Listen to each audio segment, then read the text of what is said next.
Dia tonga soa aty amin'ny fandaharana zany firesanté aty Canada indray ianao. Ny resantsika an'io zany a dia ny momba ny Rwanda sy ny hoe ahoana ny fomba nazahoany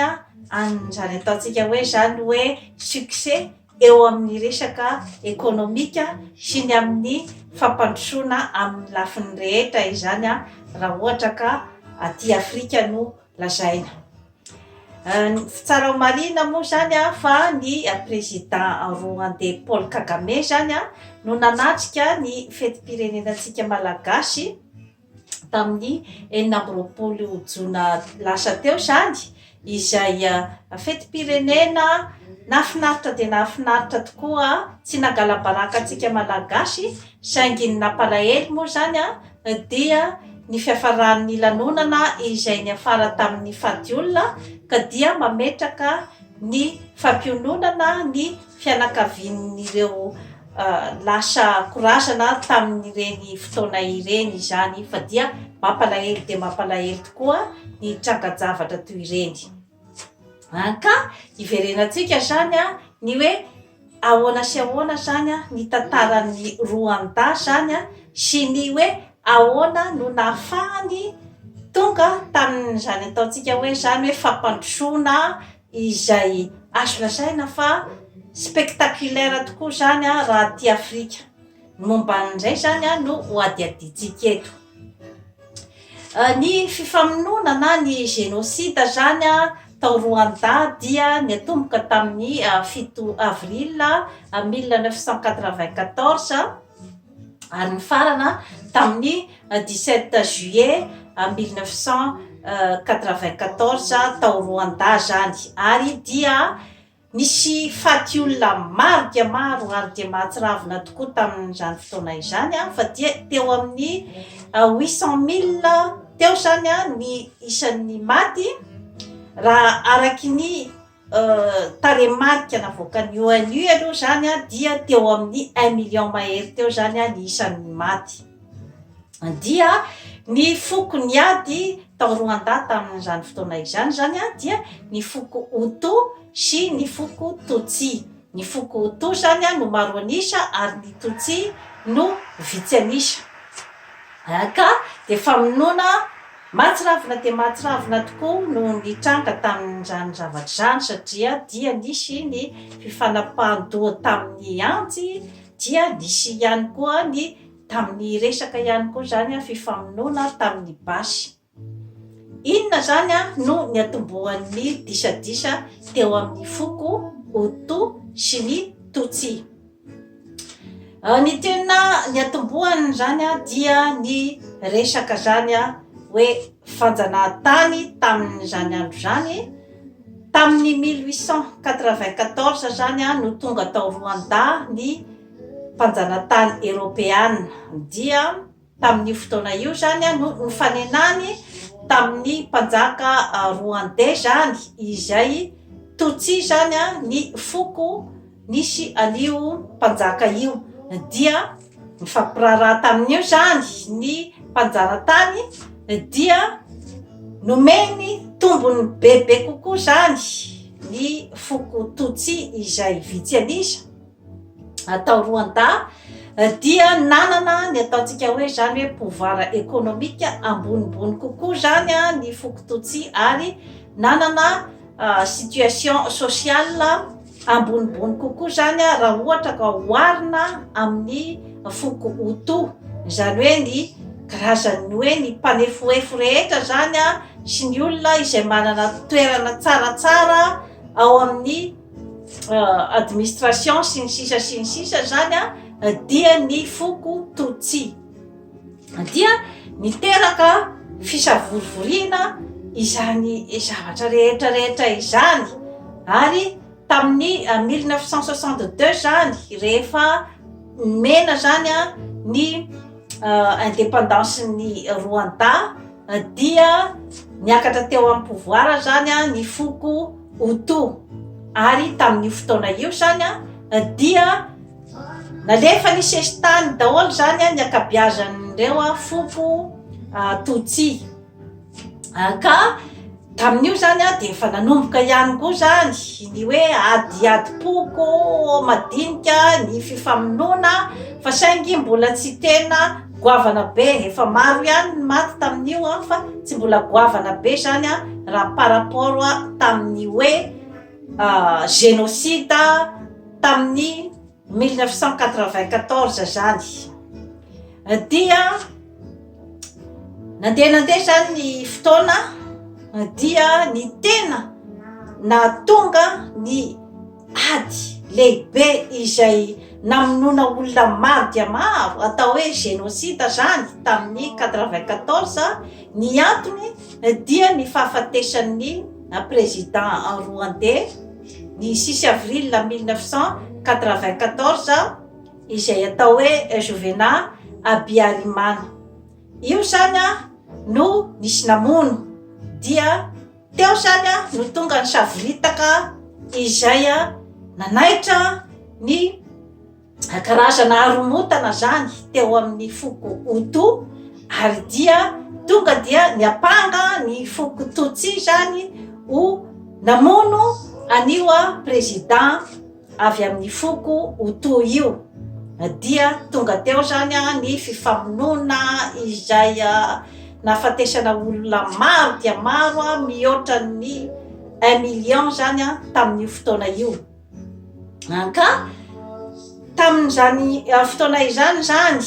ny président ankehitriny atao hoe Paul Kagame izay filohan'ny Front Patriotique Rwandais izy ary tamin'izay fotoana izay zany dia mbola tsy président de la république izy tamin'io fa mbola nanana ny plasena ministre zany fa izy zany no tonga dia nampangain'ny frantsay fa hoe responsable ny nahafatesan'ny filoha Juvenal Habyarimana zany hoe io filoha io zany dia ao anatin'ny foko Hutu kanefa tsy misy ny proof mazava ny amin'ny mikasika an'izay resaky zay. Ka dia rehefa nandeha zany ny fotoana naharitra 3 volana zany io karazana fifamonoana mahatsiravina dia mahatsiravina io dia tafapaka tao anatin'ny ataontsika hoe zany hoe tena situation économique grave dia grave zany ny Rwanda tamin'io fotoana io ary dia tao anatin'ny ataontsika hoe faharavana tanteraka zany na ataontsika hoe ara-psychologique zany na amin'ny lafiny ara-batana amin'ny lafiny rehetrarehetra mihitsy zany dia tena rava ary dia tena efa nieritreretina mihitsy zany fa hoe firenena maty zany Rwanda ary tsy afaka hitsangana intsony. Izay zany no fijeriny zao tontolo zao any Rwanda tamin'izany fotoana zany. Ka ny président Paul Kagame zany no isan'ny angadina nanana sy ny vinaitana ny fandrosoan'ny Rwanda satria zany dia izy no nikaroka vahaolana zany ny amin'ny hoe ahoana no ahafahan'ny Rwanda mitraka aorian'izany ataontsika hoe fahavoazana goavana dia goavana izany satria dia lany ho président de la république ny Rwanda zany Andriamatoa Paul Kagame tamin'ny volana août 2003 ary dia lany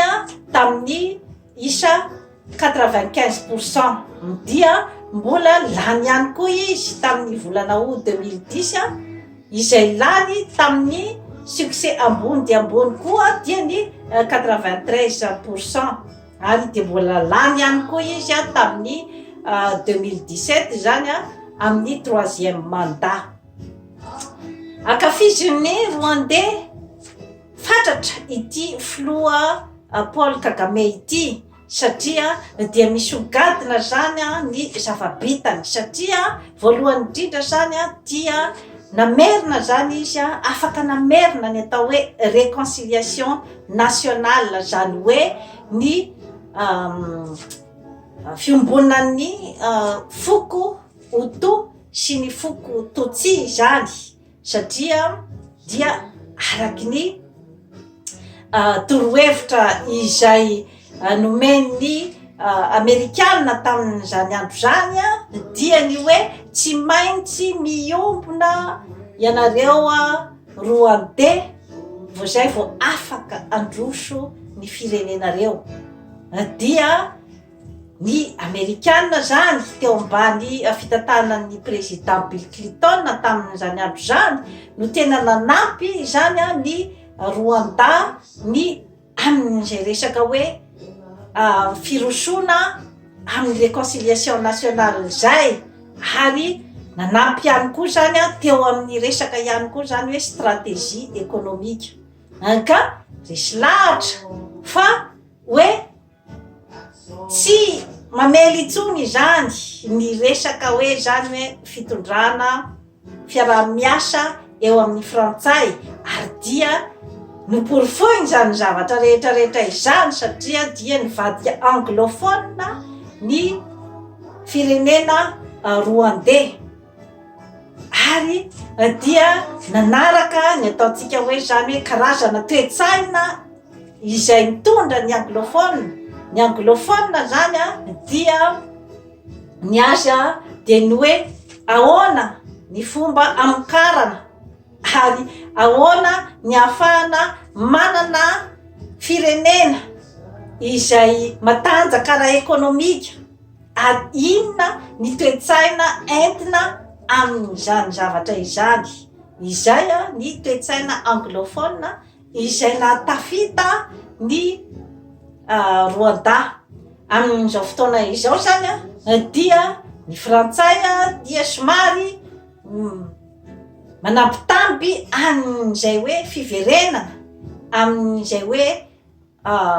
fiaraha-miasa amin'ny firenena Rwandais zay. Ka isan'ny herim-pon'ny président Paul Kagame zany dia ny fahasahiny zany ny todika, izany hoe ny fahasahiny zany ny todidoa ny frantsay, na ny melamosina ny frantsay, zavatra herim-po lehibe zay zavatra zay. Tsy midika nefa ny hoe rehefa manome lamosina firenena iray ianao dia tsy midika hoe tsy afaka hiara-iasa aminy intsony, fa mba apetraka zany ny hoe karazana personnalité-nao ny amin'ny hoe afaka misafidy ianao ny lalana izay afaka ampandrosoanao ny firenenao. Izay aloha zany dia tena azo lazaina fa hoe mokondoko goavana be zany tamin'ny andriamatoa Paul Kagame. Ary ny fomba nitondrany ny resaka ekonomika tao Rwanda zany dia ny hoe fitodiany amin'ny firenena maromaro izay afaka ny anangana industrie ao amin'ny tany, kanefa dia ao anatin'ny ataontsika hoe zany hoe fifampifehezana ny tompon-tany sy ny vahiny, ary dia ny vokatra izay hoe samy mahazo ny tombotsoa na ny gagnant-gagnant izany, izay ao anatin'ny faharahamaso tanteraka ny tompon-tany, zany hoe maîtrise totale zany ny tompon-tany ny zavatra rehetra, ny tombotsoa rehetrarehetra dia ho an'ny vahoaka. Ka dia niakatra zany ny fari-piainan'ny vahoaka tao Rwanda, ary dia nilamina ny tany satria dia voafehy ihany koa ny teo amin'ny lafin'ny fandriam-pahalemana, ary dia voafehy ihany koa ny teo amin'ny lafin'ny réconciliation ny vahoaka tao Rwanda. Ka dia manome ohatra tsara dia tsara izany zavatra rehetrarehetra izany ho an'ny Afrika, satria dia sambany ny hoe ny Afrika mijery marina ny ataontsika hoe fampandrosoana amin'ny tena izy, satria raha ny hoe ny zavatra izay nahafahan'ny mpanjanantany niditra foana tamin'ny fanambakana ny Afrika dia ny fahafantarany ny faiblesse ny olona ao Afrika zany, isan'izany tsika ao amin'ny Madagasikara dia ny hoe fitiavana ny pouvoir. Io zany no nilalaovan'ny mpanjanatany ny firenena vaventy ny firenena afrikana hatramin'izay dia ny fitiavana pouvoir io, satria lalaoviny amin'io ny firenena afrikana izany hoe ampiadiny. Ary tsara ho fantatritsika fa rehefa miady ny ao amin'ny tokantrano iray dia mora ho an'ny vahiny ny maka izay zavatra tiany alaina ao amin'io tokantrano io. Zavatra mazava dia mazava zany zavatra zany, ary sarotra ho an'ny olona aty ivelany izany ny aka zavatra ao amin'ny tokantrano mirahina sy mifampiaino ary mifanaja. Efa nomeko teto ny ohatra maromaro ny zavatra mitranga ao amin'ny tokantrano iray. Raha ohatra ka hoe misy ny tokantrano iray ny hoe tomposiala amin'ny zaza, amin'ny ankizy ao an-tokantrano, dia mazava ho azy fa tsy ilamina ny tokantrano. Raha ohatra ka hoe tsy omena ny anjara mitovy daholo ny ankizy rehetra ao an-tokantrano, dia mazava ho azy fa hiteraka disadisa ao amin'ny samy ankizy zany zavatra rehetrarehetra izany. Ary eo amin'ny ray aman-dreny koa dia rehefa ny ray aman-dreny no tia tena tsy mahay mitsinjo ny zanany fa manao ny filibana sy ny fiainana izay tiany atao, dia tsy misy zavatra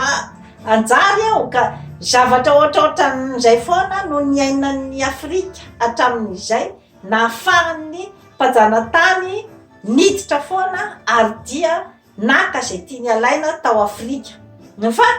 io exemple ny Rwanda io zany no ataoko angamba fa ampifo ny firenena afrikana rehetra, satria mbefa najanona ilay ampo amin'ny fitiavana pouvoir.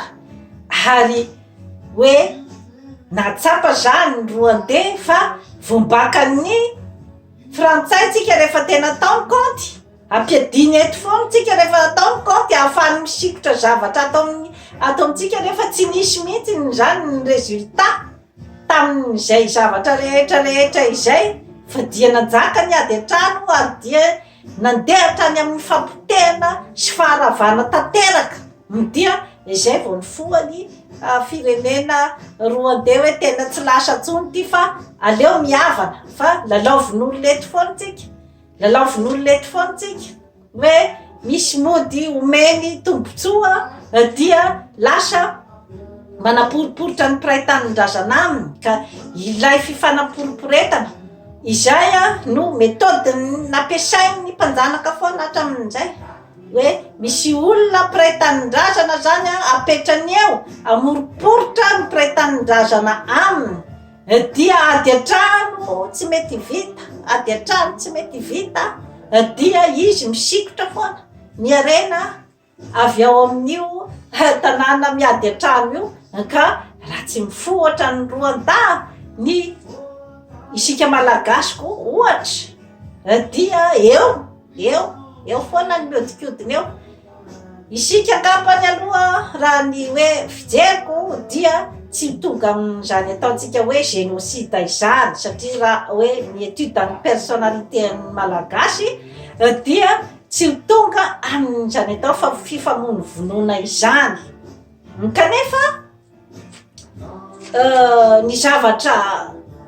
hoe mety misy izany dia ny hoe raha ohatra ka mbola tsy tonga saina foana sika ny amin'ny karazana manipulation ataon'ny firenena vaventy, tsy mahay miarina, tsy mahay mifoa hoe efa ratsy izy ty. Ny antsika zany tsy resaka génocide na ny famono ny zavatra misy amin'izao fotoana zao, fa ny fahatrana magitsokitsoka izay ny zava-misy amin'izao fotoana zao, sy ny resaka fifanonganana isaky ny ray minitra ary mifaty olona isaky ny ray minitra efa karazana ataontsika ihany hoe karazana génocide ihany angamba zany fa amin'ny endriny hafa ka ny andeha anafoanana ny zavatra toy ireny zany no tokony zany hoe ataon'ny malagasy fikarohana manokana ny momban'izay satria mitovy ny kany Rwanda sy Madagasikara fa tsy sahala mitovy fa tsy sahala zany hoe extrême be zany ny fitsangan-javatra tamin'ny génocide tany Rwanda fa ny antsika kosa angamba dia ilay atao hoe homamiadana izay mamely ny olona iray dia miomamiadana mandreraka tsikelikely ny olona iray dia rehefa mipoka amin'izay ny hoe tsy azo atao inona tsony dia miteraka ny fahafatesana ka reny zavatra rehetrarehetra izay averimberiko eto ny zavatra madinidinika ny phénomène de société madinidinika ny adipoko tsikelikely ny fosafosa etsy fosafotsero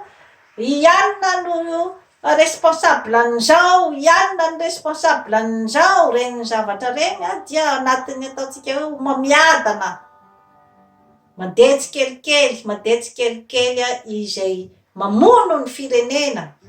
ka mila jerena akaiky dia akaiky zany ny hoe ahoana no ahafahana miara-miainga izany miara-miainga amin'izany atao hoe réconciliation nationale zany satria mila mazava koa ny planification'ny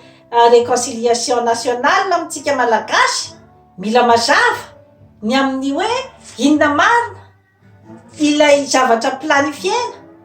iza marina no ampiombonina satria io koa zany tsy de mazavazava loatra zany hoe iza no ampiombonina ary inona no vokatra andrasana amin'ilay réconciliation nationale satria zany zavatra rehetrarehetra izany dia zavatra mila mazava misy vokatra mazava ny amin'ny mikasika an'izay ary misy ny ataontsika hoe zany hoe firaiketan-tsoratra mazava ao anatin'ny constitution izay vo atao hoe vita marina ny réconciliation fa tsy hoe ny malagasy de mifampitatana izahay dia nga misy miady zany eto mifankaty daholo tsika rehetrety malagasy ge ray ihany tsy vitan'ny teny ambava ohatr'izay ny atao hoe réconciliation nationale fa raisina hatrany amin'ny tantara izay nisy dia atao andatabatra boribory